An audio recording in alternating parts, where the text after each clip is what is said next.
I've been asked to talk about how to use shadow puppets with Cranky stories.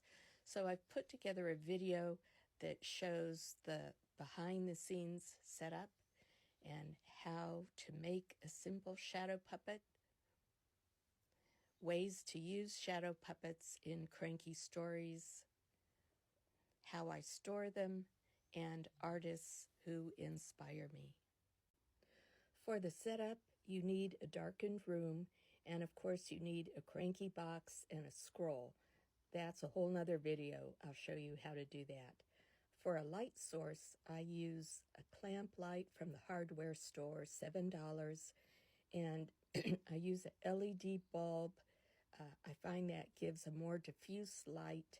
You're less likely to have a hot spot in the middle of the screen. And then finally, you need shadow puppets.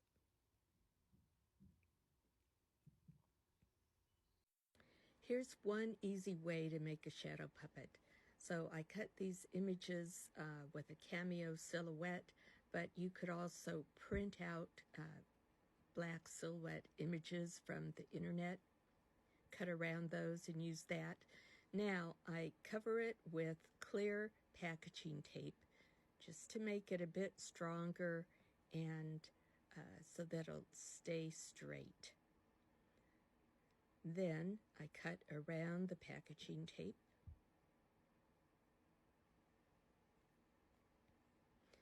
I use a strip of Velcro on the back,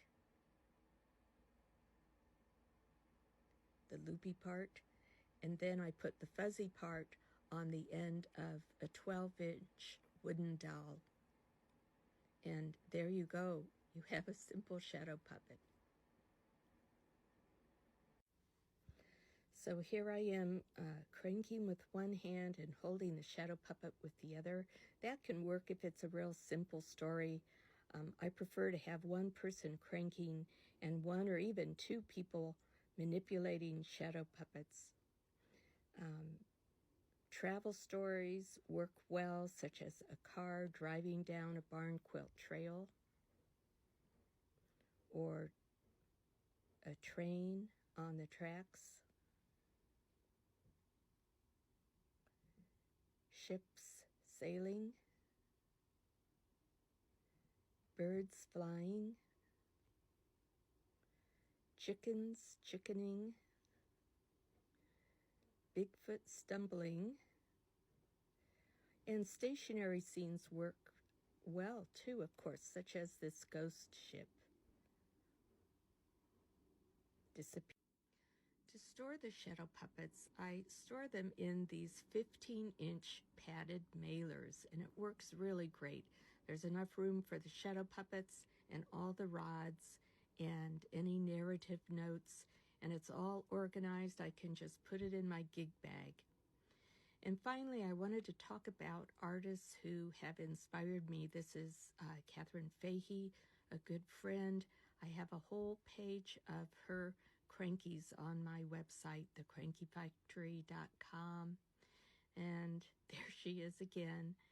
And also Anna and Elizabeth have been an inspiration from the start. This is the first Cranky I ever saw with shadow puppetry. It was just, I had no idea how that was done. And finally, Linda Wingeter from the String Pullers. There she is. She is amazing. Check her out. And so I hope this gives you a little introduction, a little inspiration to use shadow puppetry with Crankies. You can find lots more information on the crankyfactory.com website. Thank you and have a lovely day.